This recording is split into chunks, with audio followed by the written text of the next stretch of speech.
పవన్ కళ్యాణ్ ప్రమాణ స్వీకారం చేసిన రోజుని స్టిల్ ఇప్పటికి కూడా ఎవ్వరు కూడా మర్చిపోలేదు. ఎందుకంటే ఎన్నో సంవత్సరాల ఒక కళ, చాలా మంది ప్రేక్షకులు కూడా ఎప్పటి నుంచో కూడా వేస్ట్ చేస్తున్నటువంటి ఆ రోజుని ఎవ్వరు కూడా మర్చిపోలేరు. అయితే ఆ రోజు ప్రధానమంత్రి నరేంద్ర మోదీ మన చిరంజీవి గారి చెవిలో ఒక విషయాన్ని అయితే చెప్పడం జరిగిందంట. అది తెలిసిన తర్వాత చిరంజీవి గారు చాలా అంటే చాలా ఎమోషనల్ అయ్యారని రీసెంట్గా అయితే తను బయటికి చెప్పడం జరిగింది. అసలు ఏం చెప్పారు? సో ఖచ్చితంగా మనం చూస్తే కనుక ఒకప్పుడు ప్రజారాజ్యం పార్టీ అనేది స్థాపించి చిరంజీవి గారు అయితే దాన్ని కొంచెం వెనకబడటం జరిగింది. అది ఫెయిల్యూర్ అని చెప్పలేం, కానీ ఆయన అక్కడ చాలా వరకు గెలిచినట్టే. కానీ కొన్ని కారణాల చేత రాజకీయాలు మనకు వద్దు అని ఆయన తప్పుకున్నాడు. సో మరి ఆయన ఓటమిని అభిమానులు అయితే జీర్ణించుకోలేకపోయారు అనమాట రాజకీయంగా. సో దాన్ని కంటిన్యూ చేస్తూ పవన్ కళ్యాణ్ గారు అయితే పార్టీ పెట్టడం జరిగింది.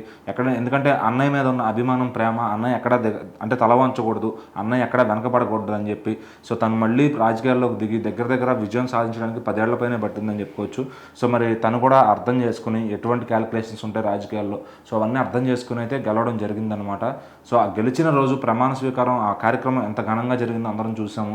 సో మోడీ గారు లాంటి వ్యక్తి, అంటే ప్రధానమంత్రి అయిన వ్యక్తి, అటు చిరంజీవి గారిని ఇటు పవన్ కళ్యాణ్ గారిని చేతులు పట్టుకుని పైకి లేపడం, వాళ్ళతో కాసేపు ముచ్చటించడం, ఇదంతా చూసి అభిమానులు అయితే ఇంకా వాళ్ళ ఆనందానికి హద్దులు లేవని చెప్పాలి. కొంతమంది అయితే ఆ ఫోటోని ఫ్రేమ్స్ చేసుకుని వాళ్ళని వాల్పేపర్లుగా పెట్టుకుని, వాట్సాప్ డీపీలుగా పెట్టుకుని, ఇప్పుడు సోషల్ మీడియా ప్రొఫైల్స్గా పెట్టుకుంటున్నారు అనమాట. సో అంత అభిమానం ఉంది కాబట్టి వాళ్ళు ఈ స్థాయిలో ఉన్నారు. సో ఖచ్చితంగా మోడీ గారు ఏం చెప్పారని అప్పటి నుంచి కూడా అందరికీ క్యూరియాసిటీ ఉందన్నమాట. సో మళ్ళీ ఏం చెప్పారు అసలు అందరూ డీకోడ్ చేస్తుంటే అది చిరంజీవి గారే తాజాగా యూకే పార్లమెంట్ అది తీసుకోవడానికి వెళ్ళినప్పుడు అక్కడ చెప్పారనమాట. ఆయన అక్కడ అభిమానులతో షేర్ చేసుకున్నారు. మోడీ గారు ఆ రోజు నాతో ఏం చెప్పారంటే, పవన్ ఎంత బాగా గెలిచినా కూడా ఆ గెలుపు అంతా మీకోసమే, ఆ గెలుపుని తెచ్చి మీ కాళ్ళ దగ్గర పెడతాడు.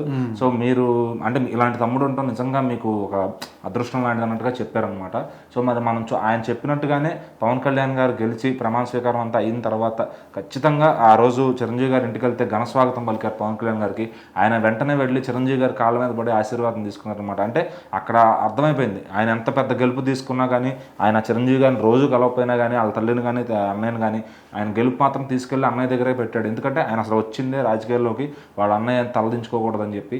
సో అది మోడీ గారు కూడా గ్రహించారనమాట. పవన్ కళ్యాణ్ ఆశయం ఏంటి, సో తన అన్న ఎక్కడ డౌన్ అయ్యాడో అక్కడ మళ్ళీ డౌన్ అవ్వలేదు మెగా ఫ్యామిలీ అని చెప్పడానికి పవన్ కళ్యాణ్ గారు అయితే ఆ లీడ్ తీసుకున్నారు. సో మరి ఈరోజు ఆ విన్నింగ్ని జనం అయితే ఎంజాయ్ చేస్తున్నారనమాట.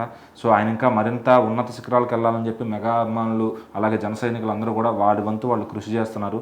సో మరి ఇలా ఆయన చేసుకుంటూ వెళ్తూ ఉంటే కనుక ఇంకొక 10 ఏళ్ళకి ఇంకా ఏ స్థాయిలో ఉంటారని అందరూ కూడా ఇప్పటి నుంచే మాట్లాడుకుంటున్నారు. సో మరి చూద్దాం ఇంకో 10 ఏళ్ల తర్వాత మరి పవన్ కళ్యాణ్ గారు ఏ స్థాయికి వెళ్తారు దేశంలోని.